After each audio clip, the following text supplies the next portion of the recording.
Hi hello নমস্কার বন্ধুরা, welcome to my new channel PST agriculture and varieties.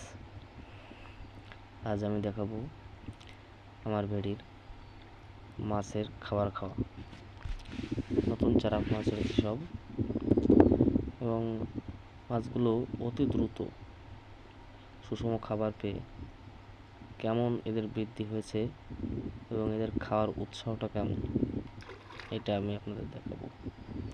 দেখেন কীভাবে মাছগুলো অতি উৎসাহের সাথে খাবারগুলো খাচ্ছে।